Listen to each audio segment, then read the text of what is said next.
Hi, and welcome back to Distilled 405. I'm Dan, and today we're going to be looking at Witherspoon Texas whiskeys. Witherspoon's an awesome distillery. I really like their stuff. They don't source anything, so they distill everything there on site. I think it's pronounced Louisville or Louisville, but I think it's Louisville, Texas. So I'm going to do a side-by-side tasting today. This one is a single barrel pick of their straight bourbon whiskey that I picked up from Total Wine in Texas. And it's bottled at 50% ABV, and this one says, exclusively selected for Total Wine and More. They have quite a few different bourbons. The one I'm going to do side by side with is the Sherry Cask, and it's the special release. I believe they have the Sherry Cask finished one and a port cask finished one, and then they have their regular straight bourbon that I think is maybe 40. It's 50% ABV. This one's 50%, the single cask selection from Total Wine, and then the special release sherry finished one is 54% ABV. I don't think they do any chill filtering or any coloring at all. There's actually some particulate floating around in this bottle, just kind of, I don't know, I've always kind of called it just like distillery dust, but I'm sure there's a better term for it, but a little bit of particulate that comes out of the cask and stays with the whiskey. So it doesn't seem to be any major filtering going on at all. So let's pour the single cask. As you can see, I've spent a little bit of time with these whiskeys, but I haven't really sat and kind of done any real critical thinking about the flavors.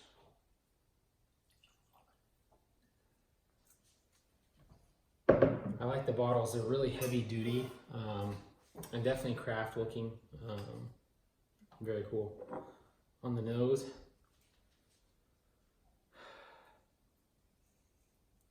this is just what I remember. So on the right, I've got the single cask. And one thing I like about Witherspoon is sometimes you go to these craft distilleries and I don't want to say they're too craft, but they're not really recognizable as a bourbon. That's the best way to put it.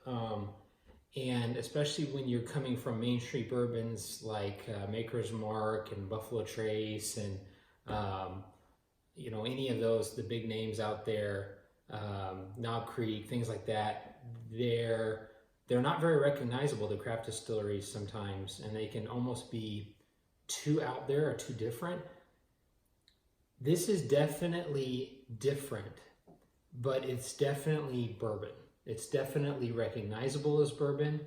It's got the true smells of bourbon.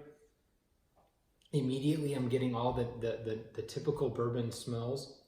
I'm getting a lot of toffee, burnt caramel, more than just normal caramel, kind of a burnt, like stick to a pan type caramel. And then I'm getting that typical vanilla and all those notes that you like and love about bourbon I'm getting, but just in a different way. And this one is hard to pinpoint. I'm getting a little bit of dark chocolate and some cherry kind of on the back end.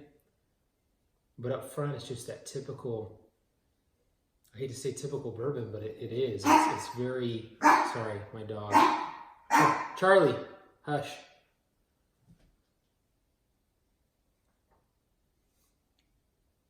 It's different, and the 50% ABV helps it really jump out of the glass. Let's give this one a taste.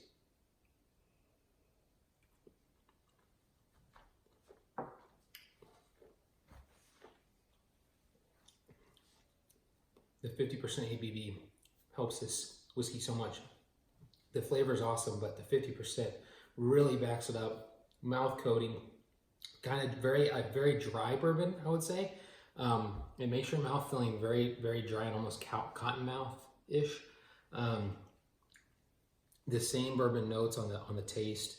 I get some of that a lot of charred oak. I would suspect this is from Texas, and I know that in Texas with the heat that a lot of the whiskeys age much quicker. This one, I'm thinking that's definitely happening.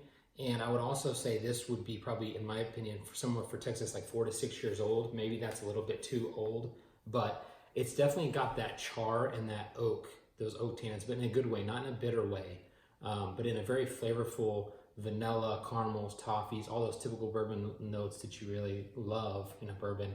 Those are all there, but they're very ramped up. And then a little bit, it's kind of floral on the nose as well.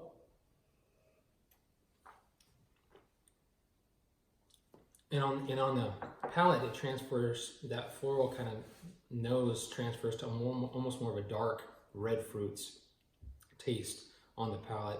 A lot of times in bourbons like Eagle Rare and certain bourbons like a cherry note, which I really love, and a black licorice note.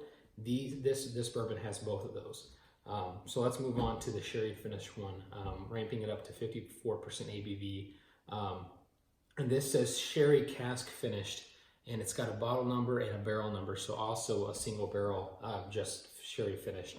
I would really guess that this is the same bourbon, probably the same age, just introducing that sherry cask, and obviously 54% versus the 50. But now that we've got a really good baseline, we should be able to see how this one differs.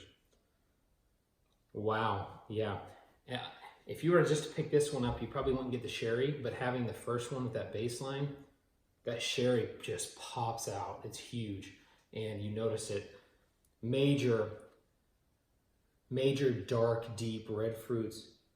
Lots of kind of like wine-ish tannins on the nose. Almost like Cabernet type smells. Obviously this is a sherry, so a fortified, more of a dessert wine, but it presents itself as more of like a Pinot Noir or Cabernet on the nose. But not overly done, not a sherry bomb by any means, but definitely sherry finished. And that's in the forefront. In the back, you've got backed up all those toffees and the vanillas and the caramels. Let's give it a taste.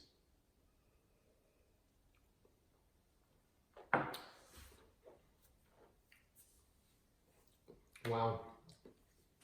Delicious. Once again, 54% ABV. The cool thing about it is for that high of ABV, it really doesn't drink much stronger than the 50% ABV. You can tell it's ramped up a little bit, but I'm still not reaching for the water to water either of these down. They're presented at the right strength, in my opinion. Any less, I think that they would have been borderline watered down, but I think they're right really where they need to be to really maximize the flavor and the experience. Immediately, you get the sherry right off the front, just like on the nose. The sherry presents itself immediately on the front, and then on the mid palate. It's very red, ripe fruits, almost leaning towards more of a sherry bomb for a bourbon especially. And then on the back end and the finish, that subsides a little bit, and then you go more into the caramels and the toffees and the vanillas and the typical bourbon and that dry finish kind of leads you out. Both of them have a very long finish, in my opinion. Let me try it one more time.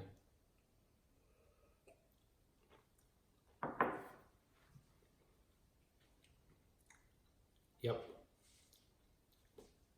Long finish, mouth coating, very dry, still getting that kind of cotton mouth feel. Delicious whiskeys. I think that the total wine pick, I think, was maybe $45 or $50 in Texas, and then the sherry one I think was like $65 or $70. Both well worth it, in my opinion. Both delicious. I think I like the total wine pick just as much as the sherry one. I mean, it's definitely different, and that sherry aspect is very nice and refreshing, but the single barrel is just such a solid bourbon. And like I said, it's craft. You can tell it's craft, but it's also a bourbon, and it's not losing sight of what it is.